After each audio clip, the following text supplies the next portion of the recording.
আসসালামু আলাইকুম। আমি আজকে আপনাদেরকে কিভাবে গণিতের ধারণাটা একদম শুরু থেকে অল্প বয়স থেকে বাচ্চাদের ক্লিয়ারলি শেখানো যায় ধাপে ধাপে সে বিষয়টা এক্সপ্লেইন করব। কারণ আমার পেজে অনেকেই নক দিয়েছেন যে কিভাবে বাচ্চাকে ম্যাথের ধারণাটা ক্লিয়ার করা যায়, কিভাবে ধাপে ধাপে তাকে শেখানো যায় এই বিষয়টা যেন আমি এক্সপ্লেইন করি।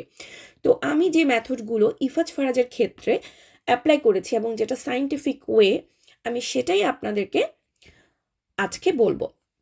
যেমন আমাদের অনেক বাচ্চারা আছে 1 থেকে 10 পর্যন্ত, 1 থেকে 20 পর্যন্ত খুব সুন্দর করে বলে ফেলতে পারে, কিন্তু তারা দেখলে চিনতে পারে না কোনটাকে 1 বলে কোনটাকে 2 বলে।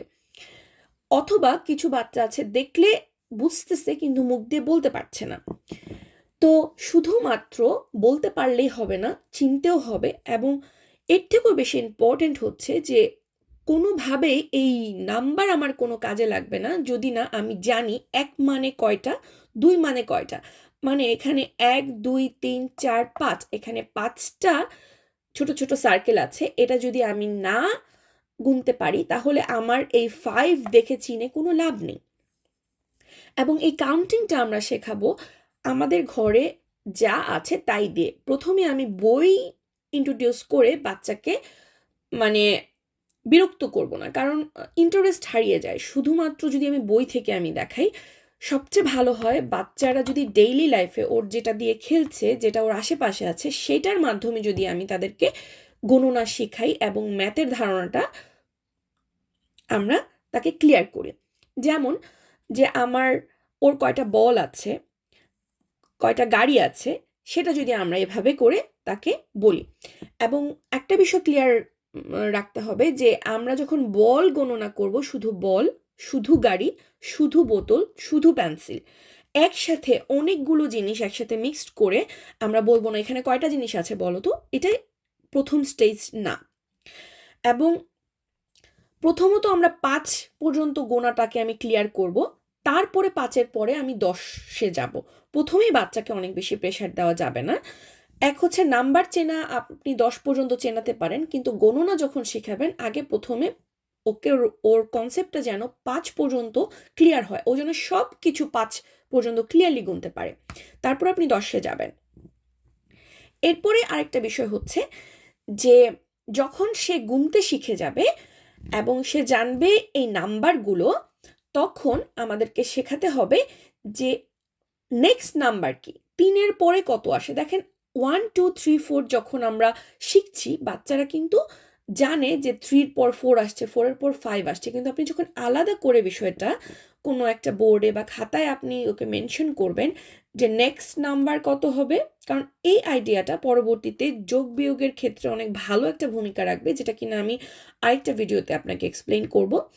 যেমন নেক্সট নাম্বার 3-এর পর 4, 6-এর পর 7, এটা আলাদা আলাদাভাবে প্রতিটা নাম্বারের ক্ষেত্রে তাকে শিখতে হবে, মাথায় রাখতে হবে। যেন তাকে বললেই যে 3-এর নেক্সট নাম্বার কত, 4, 6-এর নেক্সট নাম্বার কত, 7, আপনি এটা এভাবে যখন সে লেখা শিখবে তখন তাকে আলাদা করে খাতার মধ্যে এভাবে ড্যাশ ড্যাশ দিয়ে করতে পারেন, এভাবে শেখাতে পারেন। সেম ওয়েতে প্রিভিয়াস নাম্বারটাও তাকে শেখাতে হবে। যেমন নেক্সট নাম্বারটা যতটা ইজিলি সে ক্যাচ করতে পারবে, প্রিভিয়াস নাম্বারটা যখন আপনি বলবেন যে 4-এর আগে কত, তখন হচ্ছে তাকে একটু চিন্তা করতে হবে। ছোট বাচ্চাদের ক্ষেত্রে আমি কিন্তু এটা বুঝাচ্ছি একদম ফার্স্ট স্টেজ, যে একদম ছোট 3 থেকে 4 বছরের বাচ্চা অথবা স্পেশাল চাইল্ড যদি আপনি তাদেরকে শেখাতে চান, তাহলে আপনি কিভাবে ভেঙে ভেঙে আপনি শেখাবেন। তারপর একটা হচ্ছে ফিঙ্গার কাউন্টিং। ফিঙ্গার কাউন্টিংয়ের একটা বড় বিষয় হচ্ছে হাই 5 অ্যান্ড হাই 10, যেটা আমরা বাচ্চাদের সাথে খুব মজা করে একদম ছোট বয়স থেকে আমরা বলতে থাকি যে দেখি হাই 5 দিই, তো এটা হাই 5, হাই 10। কিন্তু আমরা যে ওকে এখানে 5টা আঙ্গুল আছে সেটা শিখিয়ে ফেলছি, মানে হচ্ছে এক হাতে 5টা আঙ্গুল আছে আর আরেক হাতেও 5টা আঙ্গুল আছে। যখন আমরা এই 2টা হাত দেখাচ্ছি তখন আমাদের 10টা আঙ্গুল আছে, মানে হাই 10। এই এই কনসেপ্টটা আমি বাচ্চাকে ক্লিয়ার করব।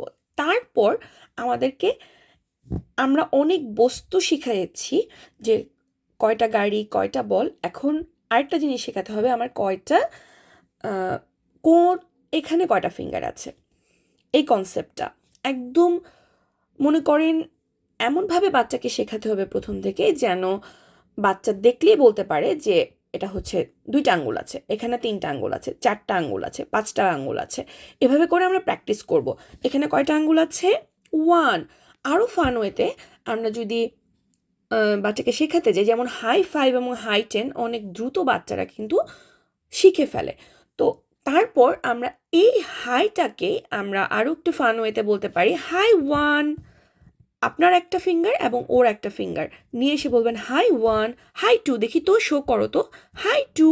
কারণ বাচ্চারা এই 1, 2, 3 এই আঙ্গুলগুলোকে বের করা এবং আবার ফোল্ড করার এই বিষয়টাতে প্রথম দিকে অনেক স্ট্রাগল করে, এবং যদি সেটা বিশেষ চাহিদা সম্পন্ন শিশু হয় তাহলে তো আরও বেশি স্ট্রাগল করবে। তো তাকে কিভাবে আঙ্গুলটা ফোল্ড করবে এবং কিভাবে আবার সোজা করবে, একটা আঙ্গুল দেখাবে, কিভাবে 2টা আঙ্গুল দেখাবে, এই জিনিসটা তাকে প্র্যাকটিস করাতে হবে।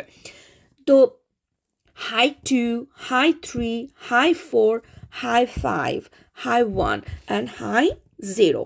এভাবে করে ফান ওয়েতে আমি প্রতিটা আঙ্গুলের সাথে তাকে বের করা, ফোল্ড করা এবং কয়টা আঙ্গুল আছে এই বিষয়টা নিয়ে তাকে একদম কনফিডেন্ট করে ফেলবো। এবং এই বিষয়গুলোতে, কারণ আমরা যখন তাকে যোগ বিয়োগ শেখাবো তখন কিন্তু তাকে হাতে কাউন্ট করতে হবে, 1, 2, 3, 4, 5।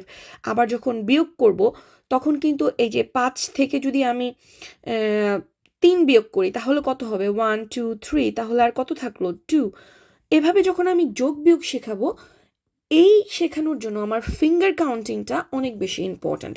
এবং আমরা ফার্স্টে সব কিছু শেখাবো হচ্ছে 10-এর দিকে, কারণ এতে করে বাচ্চা অনেকটুক যোগ বিয়োগ গুণ ভাগের অনেক ধারণাই আমরা এতটুকুর ভিতরেই তাকে প্রথম থেকে দিতে পারবো। এবং গুণ ভাগের থেকেও অনেক বেশি ইম্পর্ট্যান্ট হচ্ছে যোগ বিয়োগ। এটা হচ্ছে প্রথম দিকে, একদম প্রথম 1-2 বাচ্চাদেরকে যেটা শেখানো হয় ওই পর্যন্ত আপনার বাচ্চার ধারণাটা যেন সম্পূর্ণ সঠিক এবং সুন্দরভাবে ক্লিয়ার থাকে। আমার একমাত্র উদ্দেশ্য হচ্ছে বাবা মাদেরকে এবং বাচ্চাদেরকে সাহায্য করা। যে বাবা মারা এখনো বুঝতে পারছে না বাচ্চাদেরকে কিভাবে বাসাতে টিচার ছাড়া বা থেরাপিস্ট ছাড়া সাহায্য করা যায়, তাদের পথটা একটু হলেও সহজ করার জন্য আমার এই চেষ্টা। যদি আপনি মনে করেন ঠিক এই ধরনের সমস্যায় কোনো আপনার পরিচিত কেউ ভুগছে, যে কিনা তার বাচ্চাকে সাহায্য করতে পারছে না, দয়া করে আমার ইনফরমেটিভ ভিডিওগুলো তার কাছে পৌঁছে দিন। ধন্যবাদ।